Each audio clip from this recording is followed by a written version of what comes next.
Hello, എല്ലാവർക്കും ഫുഡിലേക്ക് സ്വാഗതം. നല്ല ചീസി ആയിട്ടുള്ള പഫ് പേസ്ട്രി ഗാർലിക് ബ്രെഡിൻ്റെ റെസിപ്പിയാണ് നമ്മളിന്ന് ഷെയർ ചെയ്യുന്നത്. അപ്പോൾ അതിനായിട്ട് ഞാനിവിടെ സ്റ്റോർ ബോട്ടായിട്ടുള്ള ഇതുപോലത്തെ ഒരു പഫ് പേസ്ട്രി ഷീറ്റ് എടുത്തിട്ടുണ്ട്. വേണമെന്നുണ്ടെങ്കിൽ നമുക്കിതുപോലെ കുറച്ചൊന്ന് പരത്തിയെടുക്കാവുന്നതാണ്, കുറച്ച് മാത്രം. ഇനി അതിലേക്ക് ഇതുപോലത്തെ ഒരു വലിയ സ്ലൈസ് ബട്ടർ ഉരുക്കി എടുത്തിട്ടുണ്ട്. അതിലേക്ക് നമുക്ക് ഡ്രൈഡ് ആയിട്ടുള്ള ബേസിൽ ലീഫ് ചേർത്ത് കൊടുക്കാം. അതിലേക്ക് നമുക്ക് വേണ്ടത് ഈ എടുത്ത ബട്ടറിന് ആവശ്യമായിട്ടുള്ള ഗാർലിക്കിൻ്റെ പൊടിയാണ്. അപ്പോൾ ഗാർലിക്കിൻ്റെ പൊടിയില്ലാത്തവർ ഗാർലിക്ക് ഫ്രഷ് ആയിട്ട് എടുത്തിട്ട് അതൊന്ന് റോസ്റ്റ് ചെയ്ത് ചതച്ച് ചേർത്താൽ മതിയാവും.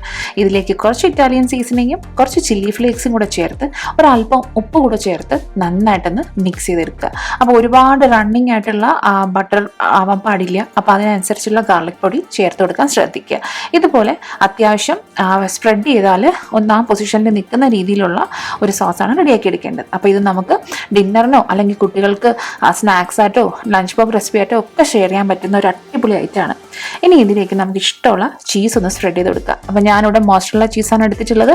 അത് ഇതുപോലെ നമ്മുടെ ആവശ്യത്തിന് നല്ല ചീസായിട്ട് വേണമെങ്കിൽ നിറച്ച് ചേർത്ത് കൊടുക്കാം. ഇല്ലാന്നുണ്ടെങ്കിൽ ഒരു മീഡിയം ക്വാണ്ടിറ്റി ഒന്ന് ചേർത്തതിന് ശേഷം ഇതുപോലെ നടുക്കൊന്ന് ഗാർലിക്കിൻ്റെ സോസും ചീസും കൂടെ സ്പ്രെഡ് ചെയ്ത് കൊടുക്കുക. ഇനി നമുക്ക് ഈ പഫ് പേസ്ട്രി ഷീറ്റിൻ്റെ സൈഡ്സ് ഇതുപോലെ ഒന്ന് സ്ലാൻഡിങ് ആയിട്ട് കട്ട് ചെയ്ത് കൊടുക്കുക. ഇങ്ങനെ ചെയ്യുന്നത് നമുക്ക് ഇതുപോലത്തെ ഒരു ബ്രൈഡഡ് എഫക്റ്റ് ക്രിയേറ്റ് ചെയ്തെടുക്കാൻ വേണ്ടിയിട്ടാണ്. മുടിയൊക്കെ പിന്നെ എടുക്കുന്നത് പോലത്തെ ആ ഒരു ബ്രൈഡഡ് എഫക്റ്റ്. അതിനായിട്ട് ഇതുപോലെ ആൾട്ടർനേറ്റ് പീസസ് ഇതുപോലെ ഒന്ന് മടക്കി കൊടുത്തതിന് ശേഷം അതൊന്ന് സെക്യൂർ ചെയ്ത് എടുക്കാവുന്നതാണ്. അപ്പോൾ ഞാനിങ്ങനെ 2 ബ്രെഡ് ചെയ്തെടുത്തിട്ടുണ്ട്. ഇനി നമുക്കിതിലേക്ക് നന്നായിട്ടൊരു എഗ് വൈറ്റിൻ്റെ വാഷ് കൂടെ കൊടുക്കണം. അതിനായിട്ട് ഞാൻ കുറച്ച് എഗ് വൈറ്റും അതിലേക്ക് കുറച്ച് വെജിറ്റബിൾ ഓയിലും കൂടെ മിക്സ് ചെയ്തതിന് ശേഷം ഇതുപോലെ നന്നായിട്ടൊന്ന് വാഷ് ചെയ്തെടുക്കുന്നുണ്ട്. ഇനി എഗ് വൈറ്റ് വാഷ് ചെയ്ത് കഴിഞ്ഞാൽ ഫൈനലി ഇത് ബേക്ക് ചെയ്യുന്ന ടൈമായി. അതിന് മുന്നായിട്ട് ഞാൻ കുറച്ച് വൈറ്റ് സെസമി സീഡ്സ് കൂടെ ഇതിലേക്ക് സ്പ്രെഡ് ചെയ്ത് കൊടുക്കുന്നുണ്ട്.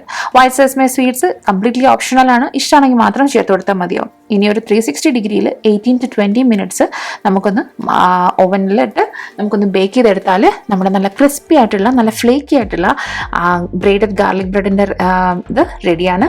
അപ്പോൾ ഇതൊന്ന് ട്രൈ ചെയ്ത് നോക്കുക.